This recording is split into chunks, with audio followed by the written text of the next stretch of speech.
इस वक्त की बड़ी खबर अयोध्या से है, जहां उपचुनाव में 210 मतदेय स्थलों की होगी वेबकास्टिंग, 25 मतदेय स्थल की होगी वीडियोग्राफी। बता दें 71 मतदान केंद्र पर माइक्रो ऑब्जर्वर, 9 टीम उड़न दस्ता, 9 टीम स्टैटिक निगरानी टीम, 6 टीम वीडियो निगरानी, 2 super zonal magistrate, 4 zonal magistrate तैनात रहेंगे। मिल्कीपुर विधानसभा में 3,70,829 मतदाता हैं। विधानसभा में 255 मतदान केंद्र हैं और 414 मतदेय स्थल हैं। इस खबर की और अधिक जानकारी देने के लिए अयोध्या से हमारे संवाददाता राहुल पांडे जुड़ चुके हैं।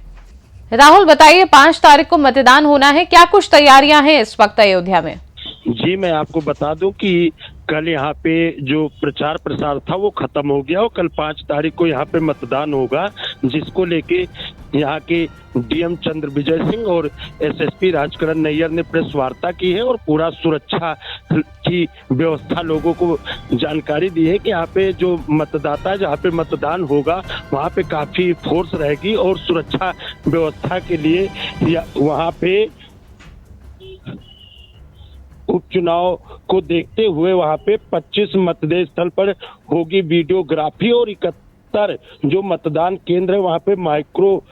ऑब्जर्वर लगेगा और 9 टीमें उड़न दस्ता की वहां पे मौजूद रहेंगी। तो काफी सुरक्षा के बीच यहाँ का जो मतदान होगा मिल्कीपुर का उपचुनाव वो काफी मात्रा में देखा जाएगा, क्योंकि दोनों पक्ष अभी तक कल तक जो प्रचार प्रसार था वहां पे दोनों मुख्यमंत्री या जो पूर्व मुख्यमंत्री ये दोनों यहाँ पे जनसभा किए थे, अखिलेश यादव भी किए थे, योगी जी की 2-2 जनसभाएं देखने को मिली थी। तो देश और दुनिया की नजर जो है मिल्कीपुर उपचुनाव पे है, पर कल देखना है कि मतदाता किधर मतदान करते हैं और किधर उनका रुझान देखने को मिलेगा। अक्सर देखा जाता है कि विपक्ष जब हारने लगता है तो ईवीएम पर सवाल उठाता है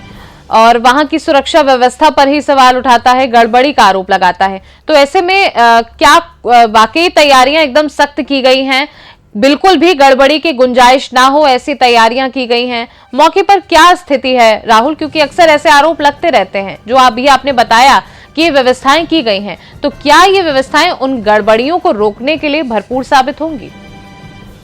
जी, मैं आपको बताना चाहूंगा कि चुनाव जैसे ही चुनाव आयोग ने तारीख का ऐलान किया वैसे ही विपक्ष द्वारा लगातार जो है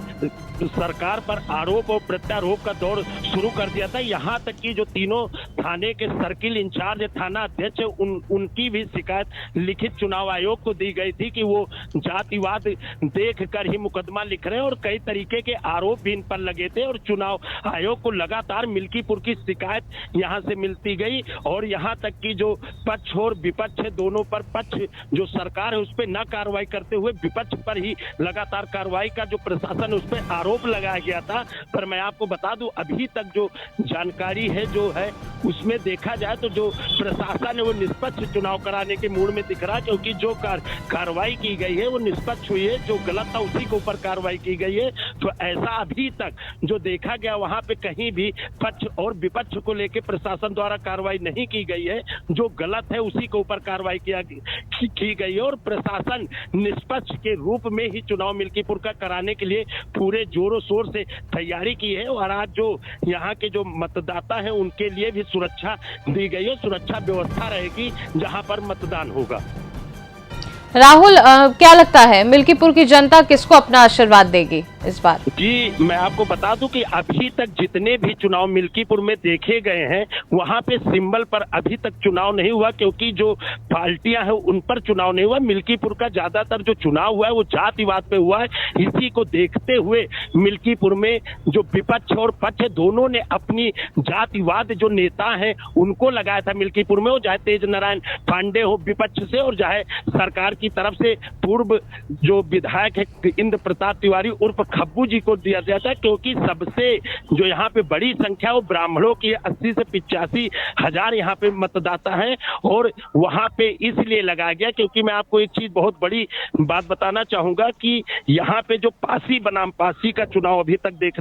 देखा जा रहा था, क्योंकि सपा को अभी तक जो सफलताएं मिली हैं वो जातिवाद पे मिली है। तो उसी को देखते हुए इस बार जो भाजपा ने भी एक खेल खेला है जातिवाद का, उसी समय कहीं ना कहीं चुनाव निर्णायक भूमिका में देखा जाने लगा था, क्योंकि चंद्रभान पासवान को भाजपा ने प्रत्याशी अपना बनाया था। तो पासी बनाम पासी का जो मिल्कीपुर में चुनाव है, वहां पे सबसे अहम भूमिका जो देखी जा रही है वो ब्राह्मण मतदाता है, वो किस तरफ जाते हैं, ये सबसे बड़ी अहम भूमिका रहेगी चुनाव में।